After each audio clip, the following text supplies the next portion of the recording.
Literature. Pages. Authors. Reading things. The Book of Dad and Sybil. Hello, this is Dad. Hey, partner, this here book. Would you like to introduce yourself, partner? Yes, sure, I'm Sybil. Well, okay. Welcome. We've transposed ourselves to somewhere Texas. in the USA. Well, I don't think it would be good of us to put a state on this accent. We might end up offending some folks. We are pan-North American people. Mm-hmm. We could be from lots of different places. I don't think I can keep that up for a whole episode, kid. Sorry. I'm not. Good. I mean, we're not gonna. No, good. It was just for a bit. Excellent. Okay, so in today's episode, we're looking at we found it as a traditional Zimbabwean tale. No, you found it. Okay, I found it. We collective, the royal we, found it as a traditional Zimbabwean folkloric tale, but also attributed to other countries in that sort of region of Africa. We thought that we've done folk tales from various different places, but I don't think we've done anything from the African continent. So we are going to... Maybe we have. I don't know. I remember when we were like going through short stories around the world. I remember saying that we're gonna do African folklore at some point. I don't think we ever got to it though. So we are backtracking and going on at one of our little world tours. We've actually not picked a big read, have we? We didn't in between last week and this week because it's kind of been a bit. It's always manic, pretending like it's not. Whose turn is it? To pick, mine. It's absolutely mine. Oh no. We've done quite a few of your big reads on the trot, which is fine, but it's absolutely my turn to pick. But I've not picked yet, so. Yeah, my reads are much better than yours. Zimbabwean folklore. I mean, what? I mean, for yous at home, who do you think reads are better? I'm not speaking English. I speak the excellent English. Whose books are better, I think, is what you mean. Yes. But I understand Sybil's what you mean. or Dad's. Okay, so we are reading The Baboon and the Hare. And I'm reading the first page. Yeah, absolutely, which is kind of it seems like a sort of Aesopian type fable. In my very brief reading of the stories of this area, the baboon is often seen as a symbol for gullibility. And the hare is often seen as a bit of a trickster animal. So if we think of our trickster tales... Yes, hare and tortoise. Yeah, he's less of a trickster, more just arrogant. Right, take it away. Once upon a time, Hare, tired of living alone, decided it was time to find himself a companion. He decided to make the journey to the neighbouring village to meet his future in-laws. Wait, so he's married now? No, his future in-laws. So who? Well, he's found. So who's the fiance? We need to know. We've not met her. As in most stories, always the woman is sort of superfluous. As was customary, he needed someone to accompany him on this important occasion. So he asked his longtime friend and happy-go-lucky fellow Baboon. He readily, what does that mean? Readily. Oh, readily. Like as in he was Agreed. ready. Yeah. Then Hare and Baboon were on their way to meet the in-laws. Yeah, so we've got a chaperone of a baboon. When they were halfway through the journey, Hare stopped Baboon near a dense shrub and said, "Say, friend Baboon, there is one important favour I need to ask you." "Yes, friend Hare." Gullible? "Let me know what it is I can do." Is that a good voice for Gullible, do you think? Can I do the Hare voice? Yes, I'll do the baboon. Yeah. Okay, go for it. We're going from Do You See This Herb? Do you see this herb? Said Hare. "Yes, friend, it's the herb used to cure a tummy ache," said Baboon. "Well done, friend," said Hare. "When we get to my in-laws' place, they'll give us food. When I eat the food, I may suffer from a tummy ache. Friend, you will quickly run back to this exact place, to this shrub, dig up the roots, and bring them back to cure me." I think you're giving the rabbit a really excellent villain feeling sort of scary voice. Excellent. It's my turn. Mm-hmm. Baboon agreed, and they continued their journey. At sunset, they reached the in-laws' village. Hare and Baboon were well received and given a room to rest. Both Hare and Baboon were hungry and looked forward to the meal. A feast was made in their honour and brought to their room. As they took the first bite of the meal, Hare interrupted Baboon. "Friend, I think the problem is already starting. My tummy is rumbling and starting to ache. Do you remember the herb? Rush and get me some of it. Otherwise, I may not survive the night." Baboon panicked and quickly sprinted off to get the herb for Hare's tummy. Meanwhile, Hare settled comfortably and devoured the whole feast alone. When he had his fill, he called for the dishes to be removed. Soon, Baboon, huffing and puffing, tumbled into the room with the herb. "Here you are." Excuse me. You're treading over my lines, child. "Here you are, friend. I ran as fast as I could. I found the tree, I dug the roots, and I brought them to cure your aching tummy." So Hare exclaimed, "About that, as soon as he left, my tummy suddenly felt better and I could eat. Now I feel quite strong." "So where is my food then?" asked Baboon. Yeah. Is it me? Yes, you. Is it? Are you sure? I think so. Okay. Yeah, it is. This has been a very professional episode. Asked Baboon. Hare told Baboon the host had cleared the dishes. Baboon was disappointed, but the two friends went to sleep. So he's just going to sleep in their food. Yeah. I guess he's taking it as if, okay, I guess I'm not getting fed. In the middle of the night, hunger kept Baboon awake. Hare suggested a plan to steal and eat a goat from the pen outside. Now, I'm just going to have to take a quick pause. Now, I don't know if in the sort of natural order of things, hares eat many goats. And I don't know if... baboons are... I've watched this one movie with baboons in it. I don't want to say it because I'm scared of it. Yeah. And the baboons are really vicious. So maybe they could eat them. Maybe. I think baboons might be omnivorous. Oh, good. So but I don't know enough about baboons. Good. So there's a 50-50 chance that they might eat me? Sure. Okay, so there's still a chance. So anyway, I really question the hare's motives and that the hare is even a hare. And I feel like because this is a gullible balloon, or baboon even, is this just a lion with bunny ears on?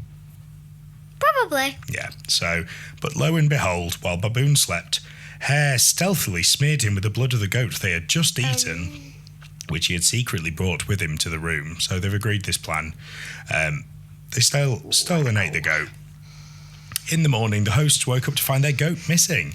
They questioned the two friends, who both denied the crime, until they saw Baboon stained with blood. He was apprehended and killed. Escalation. Huge escalation. Hare apologised for his friend's behaviour. That was over one sentence. Yeah. We've gone from 0 to 1,000. Oh, there's some blood on Baboon. He's killed. Kill the balloon. Baboon. It's Baboon. Hare apologised for his friend's behaviour. Snake. Wow. Thanked his hosts and left. Meanwhile, Jackal, a friend of Baloo... Now you're making me do it. A friend to Baboon... received word on how Hare had tricked his friend and led him to his death. So people know that he tricked him? But the hosts didn't know. I feel like... They were literally there. Yeah. Maybe they were gullible baboons as well. Where am I? Jackal. Jackal decided to avenge the baboon's death. So Jackal visited Hare and asked for his company to his in-laws' village. In the same manner, as they were halfway through the journey, Jackal asked Hare, you can do Jackal. I'll do. Say, friend Hare, there's one important favour I need to ask you. Yes, friend Jackal. Let me know what it is I can do. Do you see this herb? Said Jackal. Yes, friend. It is the herb used to cure a tummy ache. Well done, friend. Said Jackal. When we get to my in-laws' place, they will give us food. When I eat the food, I may suffer from a tummy ache. Friend, you will quickly run back to this exact place, to this shrub, No, dig I up won't. the roots, and bring them back to cure me. That's not in the story. No, thanks. Sybil is just, she's going away. There goes your turn. Hare agreed, but before they continued their journey, he excused himself for a bathroom break. Without Jackal noticing, Hare secretly dug up the roots of the shrub and hid them away. They continued their journey. Cheeky. I know, this Hare is just, he's japes all the way. Friend. At sunset, they reached the in-laws' village. As usual, the visitors are welcomed, given a room, and they retire for some rest. Soon, food was served. Friend, said Jackal, I think that problem is already starting. My tummy is rumbling. What accent is that? I don't know. It's him. There's a comedian called Bob Mortimer that I really like, and he does a podcast. And whenever he is ex-Premier League footballer Jamie Vardy in one of his little stories, he gives him this voice, and I quite like it. So I don't actually know where it's meant to be from. I think that problem is already starting. My tummy is rumbling and is starting to ache. Do you remember the herb? Rush and get me some of it. Otherwise, I may not survive the night. I think it might be from Manchester. So did he just like copy the whole conversation literally. even though he wasn't there? Literally, yeah. How? Because he's a psychic jackal. Sure. Psychic mega jackal. I mean, if you would see this picture, the art style's it's in the version that we've got, yeah, I think you could probably do better. Immediately, Hare produced the herb, and Jackal had no choice but to share the meal with Hare. Aww. Now, again, in the middle of the night, Jackal woke Hare up, spelled out the plan, and they killed and ate a goat. Yeah, but you've both have been fed. You're fine. You don't need to go. Jackal secretly kept some blood on his hands to later smear on Hare while he slept. They were tired. Just say slept. And Jackal waited for Hare to fall asleep. But Hare's eyes remained wide open. He checked again and again until the sun came up. Soon the in-laws burst into the room looking for their midnight goat thief. Jackal was caught literally red-handed with blood. Hare slept peacefully through the night, even though his eyes never closed for a single moment.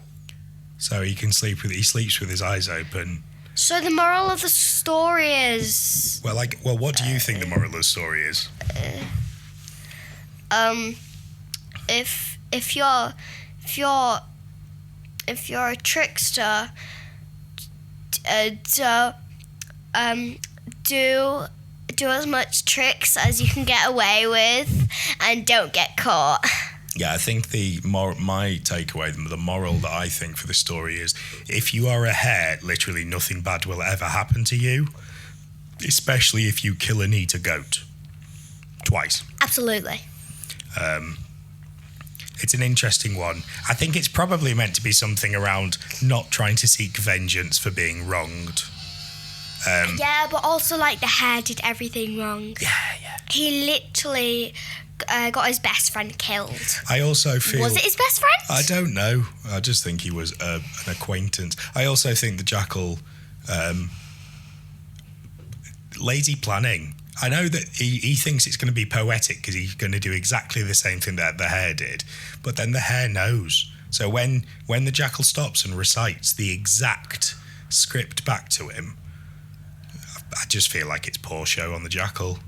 He's like, so if you try to like prank me on April Fool's Day, and you did the cookies and Oreo toothpaste prank, and I ate it, and I was like, oh, I'm gonna get it back for this, and then I did the same exact trick.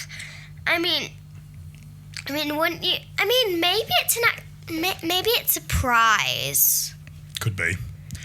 Because like you wouldn't expect me to be me to do that again. Maybe not. I'm just saying what some of us might be thinking. I don't know. We'll see. Marks out of 5. 5. Really? Because Go 5. for it. I mean 4.5 actually. Okay. A bit less. What does it drop the 0.5 for? Because the goat doesn't live, and then I like it because most of the stories, I mean except like Grimm fairy tales and all that, but most stories they don't end with that like just. I mean there is kind of a moral to it, but it's not that big throughout the story. I would say that it's not very clear. Yeah. I would give it a 2 out of 5. I felt very unsatisfied by the end I of it. liked it. I really wanted the Hare to face some sort of justice. No. So we've gone to Zimbabwe. I think I would like to stay on the African continent for a few weeks longer. I've got some friends. Maybe 2 weeks from longer. there. Yeah. So we've gone for Zimbabwe, which is kind of near the southern point of Africa. We could move into Central Africa and kind of go east, west, north. There's lots and lots of different places we can go, and I think it'd be. It's time for Africa. I promise that there won't be any Shakira. No. 0 Shakira. We need Shakira. No, disagree. No, we do. I'll disagree on all points. We do. Excellent. Right, well, we will see you next week for another stop on our new magical mystery tour. Bye-bye. Bye-bye.